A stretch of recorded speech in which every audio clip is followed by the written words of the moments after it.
ተመልካቾቻችን አድማጮቻችን እንደተለመደው የገባችሁ ላይክ በማድረግ ሌሎችን ወዳጆቻችንን ጋብዟቸው ላይክ የሚለውን በመጫን ማለት ነው እናንተ ስትጫኑ እነሱ ኖቲፊኬሽኑን ይመለከቱታል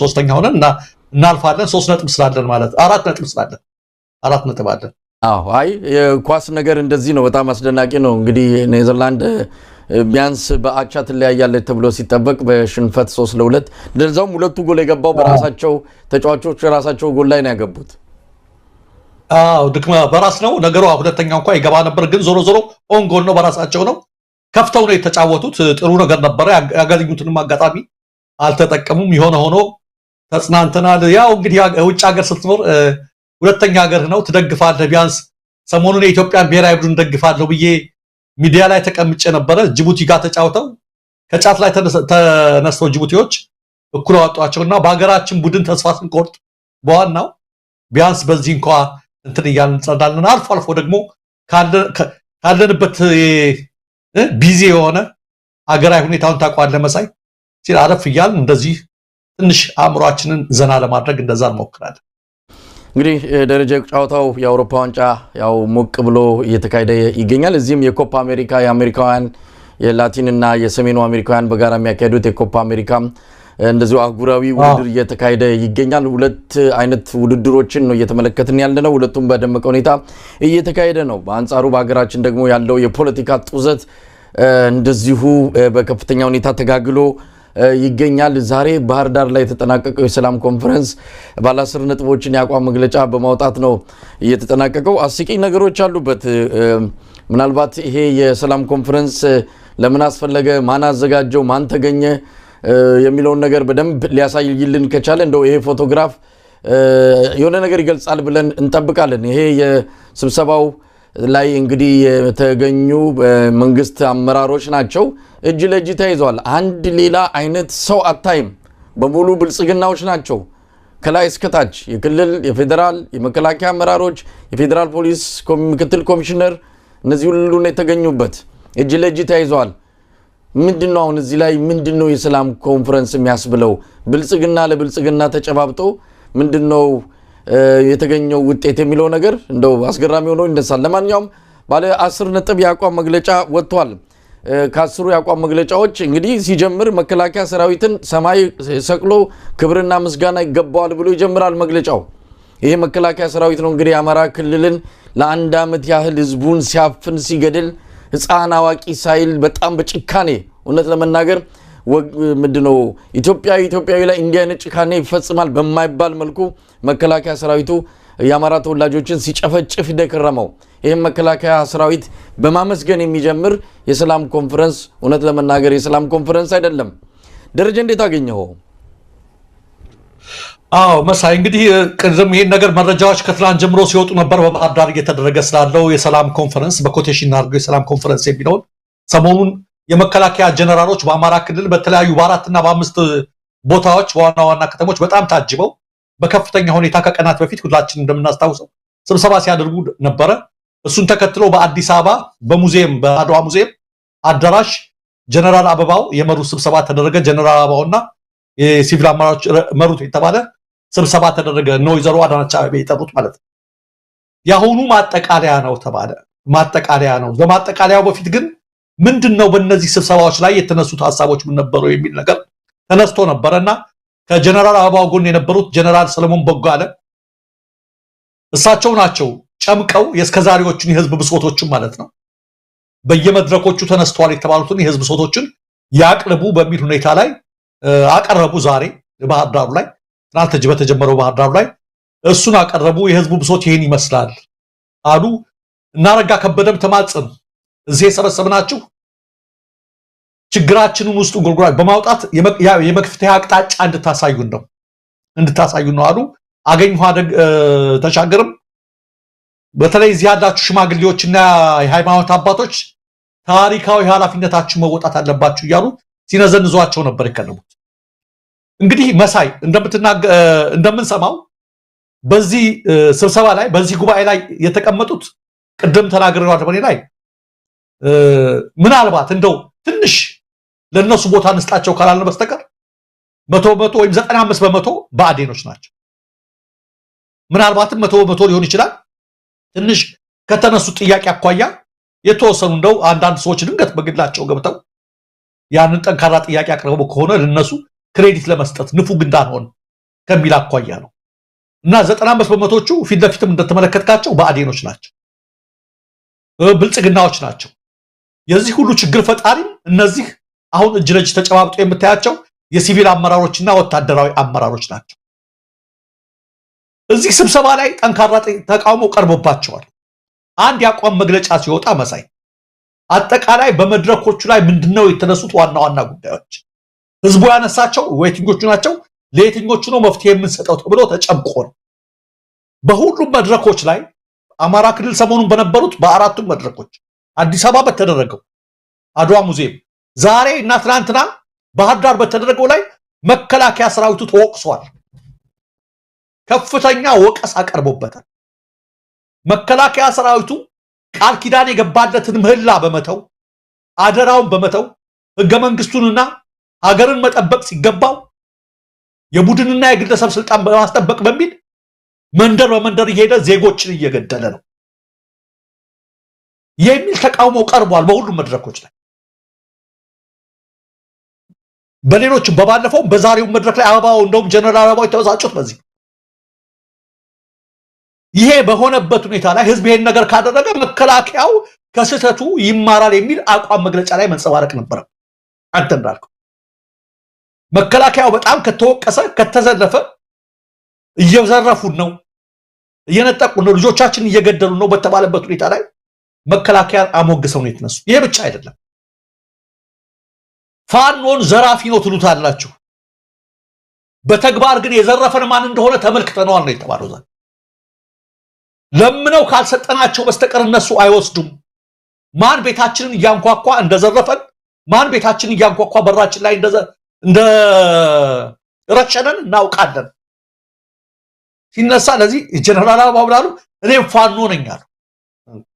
እኔም ፋኖ ነኝ፣ ነገር ግን አሉ ወደ ፋኖ መጠጋጋት ጥሩ ነው፣ ሀገር ዘራፊው ፋኖ ሳልሆን እኔ ለሀገር የቆምኩ ፋኖ ነኝ አሉ። ይቼ ጀነራል አበባው መልስ በደንብ መታየት አለበት። ይሄ የሰላም እርቅና ኮንፈረንስ የተባለው ከእውነት ነው ወይ የሚለው ሁሉ ታመላክታለች። አሁንም ልክ የብልጽግና ካድሬዎች እንደሚሉት ይሄኛው ፋኖ ዘራፊ ነው። አዎ ፋኖ ጋር አይደለም ውጊያው በፋኖ ስም ከተደራጁ ዘራፊዎች ጋር ነው እያሉ ፕሮፓጋንዳ ሲሰሩ ከርመዋል። ጀነራል አበባው በዚህ ስብሰባ ላይ የተናገሩት አንድ ይሄ ነው። ሁለት ደምና አጥንት የተከፈለበትን የራያና ሌሎች የማንነት ጥያቄ ያለባቸውን ቦታ ላይ ዛሬም የቁማር መጫወቻ አስደረጋችሁት ለሚለው ጥያቄ ጀነራል አበባው የተናገሩት ነገር ለሰላም እንዳልቆሙ የሚያሳይ ነው። ራያን ያስወረረው ፋኖች እየመሩ ነው፣ የህወሓት ታጣቂዎች። ራያና አላማጣን ግን ያስወረረው መከላከያ እንደሆነ እና አቶ አብዩ አበራ ያላማጣ አመራሮች፣ አስተዳደሮች መንገድ መርተው ያስገቡት መከላከያዎች ናቸው የቲፒኤልኤፍ ወራሪዎች ብለው ሲናገሩ ሰምተናቸው። ጀነራል አበባው ከየት ነው ያመጡት? ይሄን እስኪ ተመልከቱ። ፋኖ ህወሓትን እየመጣ አብተው ሲያስገባቸው ማለት ነው እዚህ ጋር። ይሄን ማለት አሁን በፋኖ ላይ የሚያሰሙት ክስ ምንድነው ልላችሁ ነው? ትክክለኛ እርቅና ሰላም ቢፈልጉ ኖሮ ከዚህ እነሱ ነበር። እሺ የጀነራል አበባውን እንተው፣ የግላቸውን ሐሳብ ነው ብለን እንተውና ከአቋም መግለጫው አኳያ መከላከያ እንትኑ አልተደረገም። ፋኖችን ጽንፈኛ ከማለት እስኪ አሁን እኔ እንትሮቹ እንደሚሉ ነው ካድሬዎቹ የምሰማው እህቶቻችንና ወንድሞቻችን የሚል ለውጥ ተመልክተናል።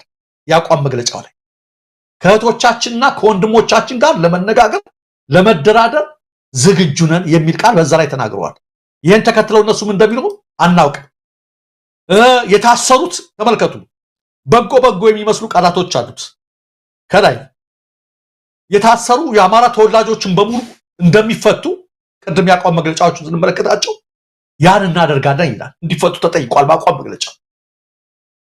ይሄ ጦርነት በጥጋብ በልክ በምን ሲባል ነበር እስከዛሬ ድረስ መንግስትን ለመገልበጥ እኛንን ገዢዎች እያሉ ነፍጠኞች ያነሱት ነውጥ ነው እየተባለ ነበር የሚደረገው።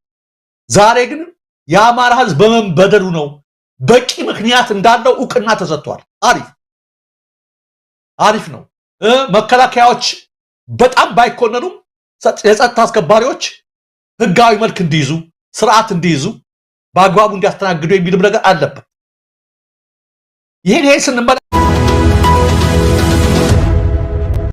በስልጣን ላይ ያለውን አገዛዝ በመክዳት በወጡበት የፖለቲካ ጥገኝነት የሚጠይቁ የብልጽግና መንግስት ባለስልጣናት ቁጥር እየጨመረ ነው። 2 የህዝብ ተወካዮች ምክር ቤት የብልጽግና አባላት ወደ አውስትራሊያ ፐርዝ ሄደው መቅረታቸው ታውቋል። የፖለቲካ ጥገኝነት ለማግኘት ሂደቱን መጀመራቸውንም ያገኘነው መረጃ ያመለክታል። ከአማራና ከኦሮሚያ ክልሎች ተወክለው ምክር ቤት የገቡት 2 የህዝብ ተወካዮች ምክር ቤት አባላት ስርዓቱን መክዳታቸውን ከመገለጹ ውጪ ስማቸውን ጨምሮ ዝርዝር መረጃ ለማግኘት አልተቻለም። ሐሙስ ዕለትም የሲቪል ማህበረሰብ ድርጅቶች ባለስልጣን የነበሩት አቶ ጂማ ዲልቦ ወደ አሜሪካ መኮብለላቸው የተረጋገጠ ሲሆን መንግስታዊ ያልሆነው የሲቪል ማህበረሰብ ድርጅቶች ምክር ቤት ዳይሬክተር አቶ ሄኖክ በተመሳሳይ ከሀገር መውጣታቸው ታውቋል። የህዝብ ተወካዮች ምክር ቤት አባላት ከሀገር እየወጡ የማይመለሱት ቁጥራቸው እየጨመረ መምጣቱን የገለጹት የአንከር ሚዲያ ምንጮች በዚህም የብልጽግና አገዛዝ የውጭ ጉዞ ክልከላ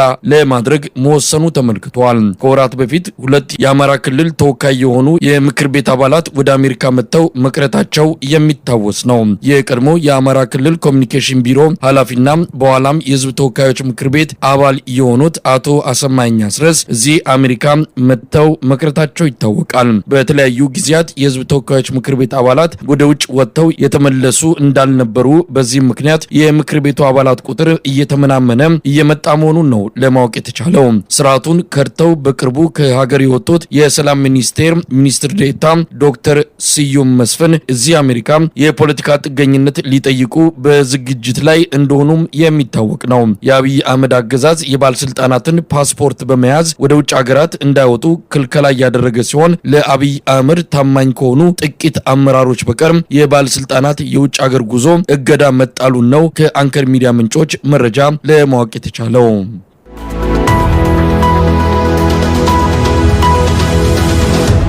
የሰሜን ወሎ ሀገረ ስብከት ሊቀ ጳጳስ የነበሩት ብፁዕ አቡነ ቄርሎስ አብይ አህመድ እንደ ጠቅላይ ሚኒስትር ኃይለማርያም ደሳለኝ ስልጣን እንዲለቁ ጠየቁ። አብይ አህመድ በኢትዮጵያ ታሪክ ከፍተኛ ሰቆቃና ግፍ እንዲፈጸም በማድረግ ተወዳዳሪ የሌለው ገዢ መሆኑንም ብፁዕ አቡነ ቄርሎስ ገልጸዋል። ብፁዕ አቡነ ቄርሎስ በቅርቡ ባስተላለፉት መልእክት ጠቅላይ ሚኒስትሩ ከትዕቢትና ከንቀት ምንም የሚያገኙት ትርፍ እንደሌለ ተገንዝበው ኢትዮጵያንና ሕዝቧን ወደ ገደል እየገፉ ካለው አካሄድ እንዲመለሱም ጥሪ አድርገውላቸዋል። ኔልሰን ማንዴላ ለህዝባቸው ሲሉ ስልጣን መልቀቃቸውን አቶ ኃይለማርያም ደሳለኝም በገዛ ፍቃዳቸው ቦታውን ለሌላ ማስረከባቸውን በመጥቀስ አብይ አህመድ የሁሉ መከራ በሀገሪቷ ላይ ሲዘንብ ለምን ተመሳሳይ ውሳኔ መወሰን እንዳልፈለገ አጽንኦት ሰጥተው ያነሳሉ። ብፁዕ አቡነ ቄርሎስ ከፍተኛ ወቀሳና ቁጣ ያዘለው የብፁዕ አቡነ ቄርሎስ መልእክት ከቅርብ ጊዜ ወዲህ በአብይ አህመድ ላይ እየቀረበ ያለው የአባቶች ውግዘትና ተቃውሞ ጋር እየተጠቀሰ ይገኛል። ይምከሩበት፣ ያውጡት፣ ያውርዱት ጥሩ አይደለም። ታግሳለች የኢትዮጵያ ቤተክርስቲያን። ስንት ነገር ሲፈጸም ድምጿን አጥፍታ ዝም ብላለች። አሁን በዛ በሃይማኖት ላይ ስለዘመተ ይህንን ለምን እንትን አሉ ሳይሉ እንደው አስተውለው ባልንጀሮችን ኑሮ ደና ባልንጀሮች እስቶ ብቻ መድረኩን አያዙ። ከወንድም ይቀበሉ ምክር፣ በምንም ነገር አይቀበሉም። የሚሰሩት ተግባራት ይታወቃል። ሰው በቃኝ አለ ማለቱ ነው እኮ። በቃኝ አይልም። ያስኩት ይበቃኛል አይልም። በእውነቱ በቃይ ማለት እንዴት ያለ ትልቅ እንትን ነው። አፄ ኃይለ ሥላሴ ያን ያህል ሁሉ ዘመን ኑረው እንደወደዚህ ይበቃኛል ብለው ሰው ተክተው ቢሆን የሁሉ አደጋ ባልደረሰም ነበር። ዝም ብለው በመግፋታቸው እንትን የሶም 4 ዓመትም ቀላል አይደለም። ስሞትን አስጠርተዋል። ጠቅላይ ሚኒስትር ተብለዋል እና አቶ ኃይለ ማርያም ጎበዞ የተማሩ ይበቃኛል ኢትዮጵያን መምራት አቅቶኛል ሰው አርጉበት አሉ ይሄ ትልቅ ዕውቀት ማለት ነው የሁሉ ሲወላገድ የሁሉ ህዝብ ሲያልቅ እያዩ ዝም ምንም እንደሌለ ሰው ያለቀ ሰው የሞተ ሰው የተሰደደ ችግኝ ጣቢያ ችግኝ እንድትተክሉ ብለው ነው የሚያውጁት አረጉር ነው ከችግኝና ከሰው የማን ነው የሚበልጠው ችግኝ እኮ ለሰው አገልግሎት ነው ሌላ ይሆናል እንደ ሁሉ ነገር እኮ ለሰው ነው እና በውጣኑ እንደ ደቡብ አፍሪካው ማነው እንደ ማስተር ማንዴላ ስለ ሀገራቸው 27 ዓመት ሙሉ በእስር ቤት በእንግሊዞች በእስር ቤት ቆይተዋል ከዛ በኋላም ቢነሱ ታሾሙ ብለው ለመኗቸው አስቸገሯቸው ትንሽ ተቆዩ በኋላ ይበቃኛል ፈቃዳቸውን ፈጽሜያለሁ ሌላ ሰው ሾሙ ብለው ነው የለቀቁት ስማቸው ይጠራል በእኛማ ኃይለ ማርያም ይበቃኛል የለም የኢትዮጵያ አስተዳደር ተወላግዷል ተጣሟል እኔ ብቻዬን ማቅናት አልቻልኩም ሌላ ሰው ጨምሩበት አሉ ወላለ እንደው በእውነቱ አደጋ ሳይመጣ በእውነቱ ያንን በተቤትም የሆነው ነገር በንቀሽ የሚሆነው ነገር ቢታውት በጣም ጥሩ ነው እንላለን ይህ በእንዲህ እንዳለ ባለፈው ሳምንት መጀመሪያ ላይ አብይ አህመድን በማውገዝ ህዝቡ እንዲነሳባቸው ጥሪ ባደረጉት ብፁዕ አቡነ ሉቃስ ላይ የኦሮሚያ ብልጽግና ሹመኞች የዘር ማጥፋት ቅስቀሳ እያደረጉ መሆናቸው ተገልጿል። አብይ አህመድ ላይ ጠንካራ ተቃውሞና ውግዘት ያቀረቡት ብፁዕ አቡነ ሉቃስ ላይ ከፍተኛ የሚዲያ ዘመቻ እንደተከፈተባቸውም የደረሰን መረጃ ያመለክታል። የኦሮሚያ ክልል ኮሚኒኬሽን ቢሮ ባልደረባ ንጋቱ ቶሎሳ ጎንፋ ለተደገሰልን ክፉ ድግስ ተመጣጣኝ ምላሽ ለመስጠት የአቡነ ሉቃስ ዘመዶችና ደጋፊዎችን ከኦሮሚያ ምድር የማጽዳት ዘመቻ ግድ ይላል የሚል ቅስቀሳ እያደረገ ሲሆን በቴሌቪዥንና በዩቲዩብ በኦሮሚያ በሚገኙ የኢትዮጵያ ኦርቶዶክስ ተዋሕዶ ቤተክርስቲያን ተከታዮች ላይ ጥቃት እንዲሰነዘር ጥሪ በመደረግ ላይ እንደሆነም ተመልክቷል። ብፁዕ አቡነ ሉቃስ አብይ አህመድ አታላይ ነው ከስልጣን ሊወገድ ይገባል የሚል መልእክት ማስተላለፋቸውን ተከትሎ የብልጽግና መንደር በከፍተኛ መረበሽ ውስጥ እንደሚገኝ ነው መረጃዎች የሚያመለክቱት።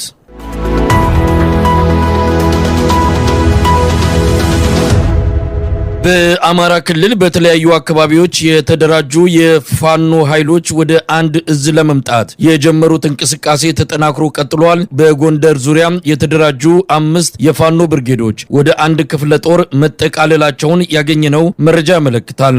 መብረቅ ብርጌድ፣ ቴዎድሮስ ብርጌድ፣ ጥቁር አንበሳ ብርጌድ፣ ጎንደር ብርጌድና ምንትዋብ ብርጌድ ወደ አንድ መዋቅር በመጠቃለል በጋሻው የተሰኘ ክፍለ ጦር መመስረታቸውን ለማወቅ ተችሏል።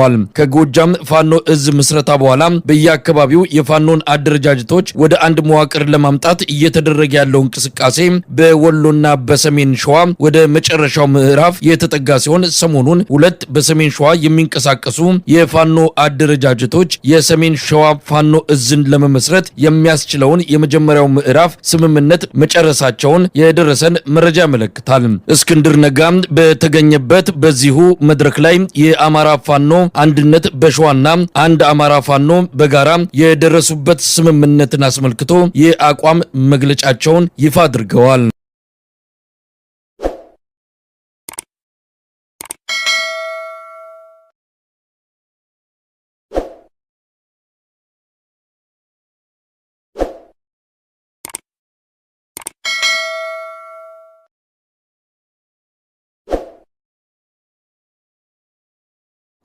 አሰላሙ አለይኩም ወራህመቱላሂ ወበረካቱ። ሰላም ጤና ይስጥልኝ። የተወደዳችሁ የተከበራችሁ የቻናሌ ቤተሰቦች እንዴት ናችሁ? ሰላም ናችሁ ወይ? ዛሬ ይዤላችሁ የመጣሁት በስቡሳ ሰርቻለሁ ማለት ነው። በስቡሳ በክሬም ነው ጠበቃ ያለው ማለት ነው።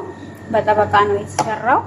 እንግዲህ ምርጥ በስቡሳ ያው በስቡሳ ማታቋላችሁ እያላስብ እንግዲህ አረቦች ቤት በተለይ በስቡሳ በጣም ይወዳሉ። በተለይ ደግሞ መስሪዎች በጣም ነው በስቡሳ የሚወዱት። እዚህ ጋር ጆዝ ህንድ ኮኮናት አዘጋጅቻለሁ ከላዩ ጌጥ ላረግበት ማለት ነው። እንግዲህ በስቡሳ ያረኩበት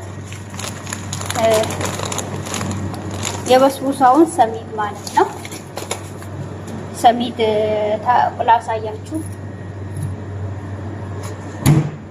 ይሄኛው ነው ሰሚድ፣ በአረብኛ ሰሚድ ተብሎ ተጽፎበታል። ሰሚድ ማለት ነው። ይሄኛውን ሁለት ኩባያ ማለት ነው ያረኩት። ቤኪንግ ዋተር አርጌያለሁኝ እና ደግሞ በዚህ ደግሞ ኮኮናት አንድ ኩባያ አርጌያለሁኝ። አንዱ ከሆነ ግን ግማሽ ይበቃችኋል ማለት ነው። ሌላ ደግሞ ሱካር እናንተ እንደምትፈልጉት ማለት ነው ታረጋላችሁ። ከዛ 2 እንቁላል ወይም 3 እንቁላል በዚህ ብቻ ሲኒያ እንደዚህ ከሰራችሁ 2 እንቁላል በቂ ነው፣ አንድም በቂ ነው። ዘይት ያስፈልጋችኋል ወይም ዘይትና ሰምና ቅቤ ማለት ነው ታረጋላችሁ። እንግዲህ ዱቄት ከፈለጋችሁ ትጨምራላችሁ፣ ካልፈለጋችሁ አትጨምሩም ማለት ነው። አብራችሁ ትመቱታላችሁ። ከፈለጋችሁ ወተት ከፈለጋችሁ ሮብ ታረጋላችሁ። እኔ ያረኩት ሮብና ትንሽ ወተት ነው ያረኩት ማለት ነው። በዚህ መልኩ አርጌ ጨርሼዋለሁ። እንግዲህ ይሄን ይመስላል። ከበሰለ በኋላ ደግሞ ያረኩበት ሺራ ነው። ከዛ አሁን ደግሞ በላዩ እንደዚህ አርጋችሁ ለጌጥ ወይም ደግሞ ቆርጣችሁ ጌጥ ታወጡለታላችሁ። እኔ እንደዚህ አርጌ እበትልበታለሁ ማለት ነው። እና እኔ የምሰራው በስቡሳ የሚወድ አንዱ አለ ማለት ነው። እሱ ጠልቦ ለቤት ስሰራ ለሱ አንዱን ሰርቻለሁ ማለት ነው። ለቤት አንዱን ብቻ ነው የምንሰራው ማለት ነው። ለቤት ይሄ አንዱ ብቻ በቂ ነው። ለሱ ግን አንዱን እንሰጣለን ለጎረቤት ነው ማለት ነው። ቪዲዮን ከወደዳችሁ ላይክ፣ ሼር፣ ሰብስክራይብ እያደረጋችሁ አበረታቱኝ እላችኋለሁ። ቤተሰብ ሰላም ለእምዬ ኢትዮጵያ ለዘላለም ትኑርልን፣ ሀገራችን ሰላም ይሁንልን እያልኩኝ ቤተሰብ እወዳችኋለሁኝ። ወሰላም አለይኩም። ላይክ አርጉሽ ላይክ